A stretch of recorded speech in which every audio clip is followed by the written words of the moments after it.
তোমার কথা বন্ধ হয়ে যাবে। আমি তোমার কথা বলা বন্ধ করে দিয়েছি। তার কথা বন্ধ হয়ে গিয়েছিল। যখনই কেউ ইংরেজিতে আমার সঙ্গে কথা বলে তখন আমার কথা বন্ধ হয়ে যায়। তো ফ্রেন্ড, এই ধরনের সেন্টেন্সেস আমরা প্রায় ইউজ করে থাকি। তো এই ধরনের সেন্টেন্সেস আমরা ইংরেজিতে কিভাবে বলবো, চলো তা আজকে এই ভিডিওতে শিখব। কথা বন্ধ হয়ে যাওয়া, এর জন্য আমরা যে ফ্রেজটি ইউজ করব সেটা হচ্ছে গেট টাং টায়ার্ড অথবা বিকাম টাং টায়ার্ড।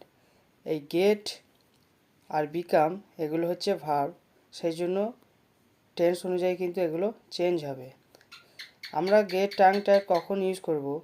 যখন আমরা ভয়ে, হতাশ হয়ে বা লজ্জায় আমাদের কথা বন্ধ হয়ে যায়, সেক্ষেত্রে আমরা ইউজ করি।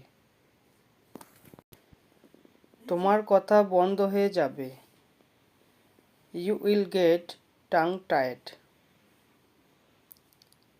যখনই কেউ ইংরেজিতে আমার সঙ্গে কথা বলে তখন আমার কথা বন্ধ হয়ে যায়।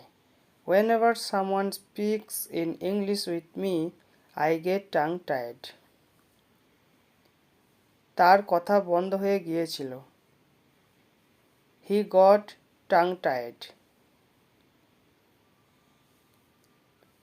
আমি তোমার কথা বলা বন্ধ করে দিয়েছি। I got your tongue tied. আমি তোমার কথা বলা বন্ধ করতে পারি। I can get your tongue tied. তার বিশাল শ্রোতার সামনে কথা বন্ধ হয়ে গিয়েছিল। He became tongue tied in front of huge audience. তো ফ্রেন্ড, আজকের ভিডিওটি এই পর্যন্তই। ভিডিওটি শেষ পর্যন্ত দেখার জন্য ধন্যবাদ। বাই।